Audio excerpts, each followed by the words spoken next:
안녕하세요. 작부동산 중개법인 정남진 대표입니다.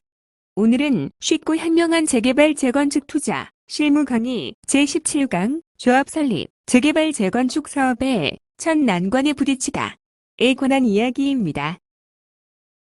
톨스토이의 위대한 소설 안나 카레니나에 나오는 유명한 첫 문장 행복한 가정은 모두와 비슷하고 불행한 가정은 불행한 이유가 제각기 다르다.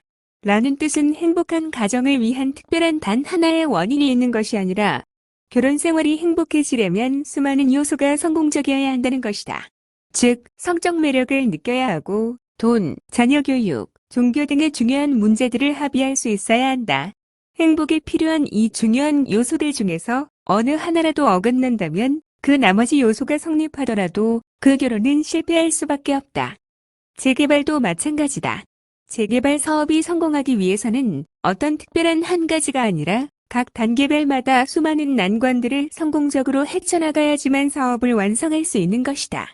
수많은 단계와 난관들 중에서 가장 먼저인 것이 다름 아닌 조합의 설립이다. 재개발 사업의 여러 단계 중에서 특히 어렵고 시간이 많이 소요되는 단계가 있는데 조합 설립 단계와 앞으로 살펴볼 사업 시행 계획 인가 단계, 그리고 이주, 철거 단계가 그러하다. 조합 설립 단계가 어려운 것은 다름 아닌 토지 등 소유자의 동의 요건 때문이다. 특히 재개발은 토지 등 소유자 간의 이해관계가 거미줄만큼이나 얽히고 설켜서 난잡하기 때문에 쉽사리 한쪽으로 마음이 쏠리기가 어렵다. 대연동의 어느 한 재개발 구역이 생각난다.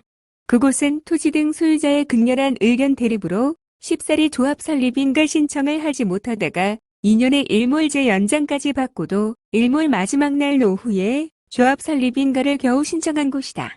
그곳 비대위원장께서 일몰 마지막 날 며칠 전에 나에게 전화를 주며 통화한 내용이 기억에 남는다. 대표님, 우리가 가지고 있는 동의율이 땡땡%인데 이것 없이는 추진위원회가 조합 설립 인가 신청을 넣을 수 없습니다. 며칠 후면 일몰 마지막 날인데 동의서를 넘겨야 하는 것이 옳은지 아니면 조합 설립을 못하게 끝까지 동의서를 넘겨주지 않는 것이 옳은지 잘 판단이 서지 않습니다. 어떻게 하는 것이 좋을까요? 라고 말이다. 그때 내가 비대위원장님께 건넨 말은 다음과 같다. 위원장님, 반도도 사업이 진행될 때 그 의미가 있는 것 아니겠습니까? 뿐만 아니라 제가 익히 들어서 알고 있기로 귀구역의 현 비대위 활동도 사업의 정상적인 운영을 위함이지 맹목적 사업의 반대만을 위한 것은 아니지 않습니까? 이번 마지막 일몰 기간 내에 조합 설립 인가 신청을 하지 못하면 그간 고생하여 받아놓은 구역 지정이 해제되고 맙니다. 그리고 재개발은 길게는 20년이 걸리는 사업이므로 조합이 설립되어도 앞으로 반대할 수 있는 시간은 얼마든지 많이 있습니다.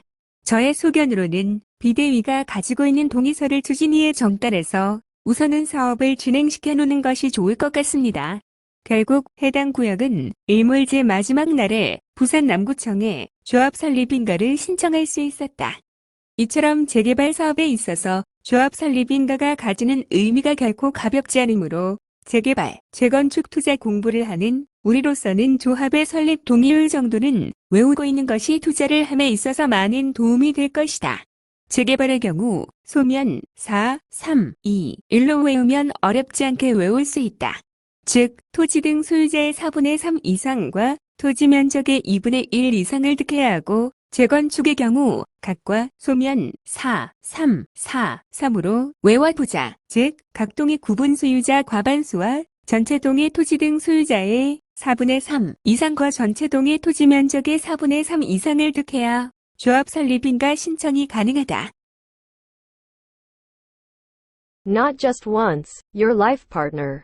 단 한 번이 아닌 인생의 동반자가 되겠습니다. 믿음과 신뢰로 중개하는 작부동산 중개법인 주식회사 정남진 대표입니다. 고객님의 소중한 재산을 믿고 맡겨주심에 무한한 책임감을 가지며 성실하고 책임 있는 중개를 하겠습니다. JAK 정남진 드림